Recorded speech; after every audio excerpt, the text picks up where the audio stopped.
আসসালামু আলাইকুম প্রিয় ভিউয়ার্স, কেমন আছেন সবাই? স্বাগত জানাচ্ছি বিল্লাবিব চ্যানেলের পক্ষ থেকে এবং বিল্লাবিব মুরগি সোনালী মুরগি খামারের পক্ষ থেকে আপনাদের সকলকে আন্তরিক সালাম ও শুভেচ্ছা জানাচ্ছি। আশা করি সবাই ভালো আছেন। আজকে আমার 33 দিনের কাজ শুরু হয়েছে। দেখেন মুরগির অবস্থা, মুরগির খাদ্য দিছি, ওষুধ দিছি। মুরগি পায়খানা একটু খারাপ মতন হয়েছিল,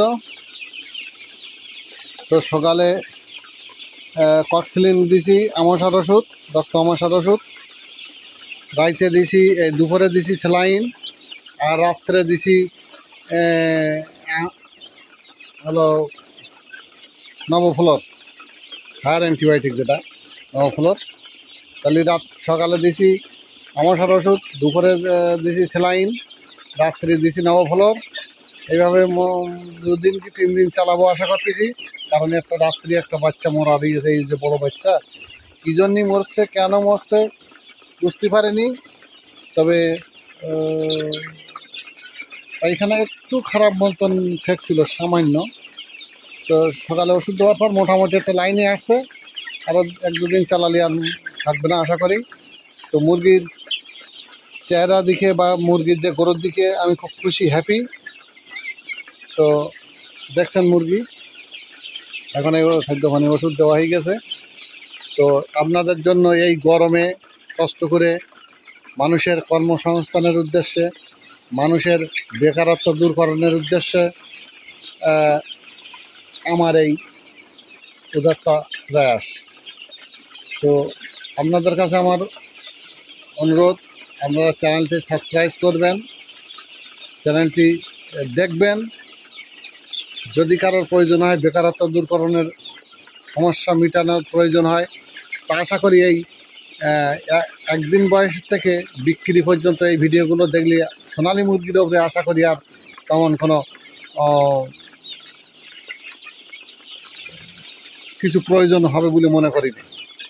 তারপরেও রোগ ব্যাধি ওপরে নির্ভর করবে, কার কিরকম কোন রোগ লাগতেছে বা কীভাবে। তা আমি যেভাবে করতেছি এইভাবে গুছাই করলি আশা করি রোগ ব্যাধি আসে না। কারণ আমাদের পুরনো খামার, 3 বছর শেষ হয়ে গিয়ে 4 বছর রানিং আছে। 4 বছরে যদি আল্লাহ রহমতে এইরকম পরিবেশ করতে পারি, তো সবাই এরকম হবে এটা আশা করা যায়। তো এই হলো আজকের পরিস্থিতি। আর আমার খামারটা দেখেন, ওপরেও আমি আমার টিনের চাল আর দেখেন অ্যালবেস্ট মানে দেওয়া দিয়েছে চাল, তারপরেও বস্তা দিয়ে, তারপরে এই যে নোংর দিয়ে, গোলাম রেজা সাহেবের নোংর দিয়ে ঢেকা দিয়েছে সারা জায়গাটা। হ্যাঁ, যেন এই নোংরের ব্যানার দিয়ে ঢেকা আছে। যাই হোক, এইগুলো। আর আমার খামারটা হচ্ছে গাছতলায়, বাগানের ভিতরে, যেখানে অতিমাত্রা গরম পড়লেও খুব বেশি পাম্পের ভিতরে ঢোকে না, এর ভিতরটা একটু ঠান্ডা থাকে। আর শীতের সময় একটু চাপ হয়, ওটা কারেন্ট দিয়ে বা যেগুলো দিয়ে একটু হিট করি, খুব বেশি সমস্যা হয় না। আমার খামারটা মোটামুটি লক্ষ্মী খামার। তার একটাই কারণ, সেটা হলো তাপে মুরগির অনেক ক্ষতি হয়। এক্সট্রা তাপ পড়লে অনেকের গরম বাতাসেও ফ্যান দিলেও কাজ হয় না, সেক্ষেত্রে একটু ভালো আছে। তো যাই হোক, এই ছিল আজকের পরিস্থিতি, আমার খামারের মানে সব কিছুর পরিস্থিতি। তো কথাগুলো শুনতে হয়তো দেখতে খারাপ লাগতেছে বা শুনতে খারাপ লাগতেছে যে মুরগি খামারের ওপরে ভিডিও ছাড়তেছে। এটা যে কেন ছাড়তেছি, এটা শুধুমাত্র মানুষের কর্মসংস্থানের উদ্দেশ্যে ছাড়তেছি। এটা না ছাড়লে যে আমার ক্ষতি হবে বা আমার বিরাট কিছু লাভ হবে এটা ছাড়লে, এরকম কিছু না। তো এই ভিডিওগুলো দেখে যদি কেউ তার বিন্দুমাত্র কর্মসংস্থানের ব্যবস্থা করতে পারে, কারণ বর্তমান পৃথিবীতে কর্মসংস্থানের খুব অভাব, দ্রব্যমূল্যেরও প্রচণ্ড সীমাহীন লাগামহীন দ্রব্যমূল্য, সব মিলিয়ে মানুষ খুব নাজেহালে আছে। মানুষ যার যে যেখানে আছে সে সেখানে খুব কষ্টে আছে। তো পাশাপাশি যদি এটা কেউ করে, তো তার একটা ইনকাম সোর্স তৈরি হবে, তার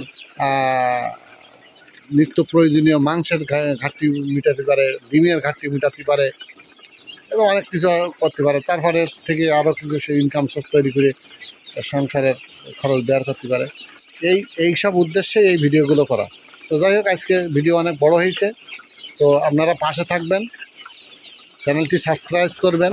চ্যানেলটি সাবস্ক্রাইব করে এই যে কষ্ট করি, এই কষ্টের মাঝখানে এতগুলো কাজ রাত্রে এই সারাদিন কাজ কাম করে এসে এই খাদ্য পানি দেওয়ার পর আপনাদের জন্য যে এই যে কষ্ট করি, এটার মূল্য আপনারা মন চাইলে দিয়ে, না হয় না দিয়ে, তো সেটা আপনাদের ব্যক্তিগত ব্যাপার। তো যাই হোক, এই হলো আজকের ভিডিও। আমার 6 মিনিট হতে গেছে, এত বড় করলে আবার আপলোড হতে কষ্ট সময় লাগে। তো যাই হোক, এই হলো আজকের মতন, বাকি কথা আবারও বলবো।